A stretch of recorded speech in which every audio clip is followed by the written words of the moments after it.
अगर पहले के पार्ट्स नहीं देखे तो वो जाकर देख लो।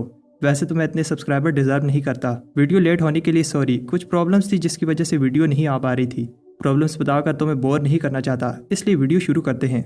अभी तक हमने देखा कि बाय जिस रैलिक को लेने के लिए ब्लड सेक्टर आया था वो एक टर्टल शेल होता है, इसलिए बाय वार होने से पहले ही स्पिरिट सेक्टर वापस चला जाता है। बाद में बाय को पता चलता है कि इस रैलिक की हेल्प से वो तेजी से कल्टीवेशन इंक्रीज कर सकता है। सेक्टर वापस आने के बाद बाय पूछता है क्या वार को रोका नहीं जा सकता, लेकिन ली बताता है कि ऐसा पॉसिबल नहीं है। फिर वार में बाय देखता है कि दोनों साइड के बहुत सारे डिसेपल्स एक दूसरे को मार रहे हैं, इसलिए वो अपनी एंसेस्ट्रल पावर से सारे ब्लड सेक्टर को वीक कर देता है। लेकिन फिर जब स्पिरिट सेक्टर अटैक करना बंद नहीं करता तो वो अपनी डीमन बॉडी से ब्लड सेक्टर को बचाता है।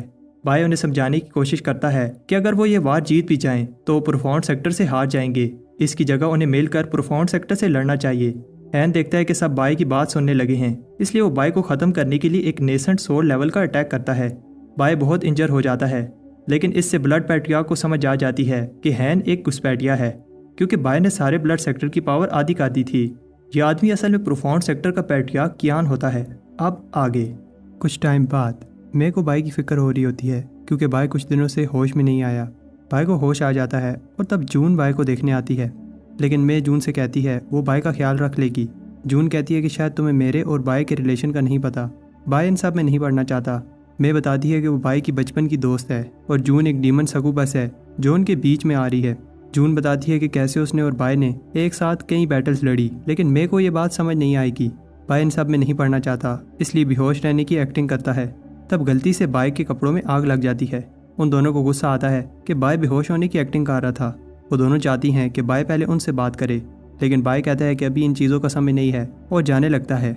बाय स्पिरिट सेक्टर अपने न्यू पैट्रियार्क को और ब्लड सेक्टर अपने ब्लड मास्टर को वेलकम करते हैं। दोनों सेक्टर्स के स्क्रोल्स में उन एंशिएंट एक्सपेंसिव हर्ब्स की लिस्ट है जो बाय को गिफ्ट में मिली हैं। बाय को बिलीव नहीं होता कि दोनों सेक्टर के पैट्रियार्क उसकी इतनी केयर करते हैं, और मैसेंजर्स इतनी लंबी लिस्ट पर पढ़कर थक जाते हैं। बाय उन दोनों की फाइट रोकता है, लेकिन तब लड़कियां चाहती हैं कि बाय बताए कि कौन सा सेक्टर बेस्ट है, लेकिन बाय को ये बातें फजूल लगती हैं, इसलिए अंदर भाग जाता है। कुछ टाइम बाद टीमो हैरान होता है, क्योंकि बाय जब से उठा है उसके बाद से वर्ल्ड की स्पिरिचुअल एनर्जी को अब्जॉर्ब कर रहा है। तब पैट्रियार्क सॉन्ग हेवनली की को देखकर हैरान होता है। उधर बाय कुछ न्यू पावर्स अनलॉक कर लेता है। तब एक मॉन्स्टर सामने आता है।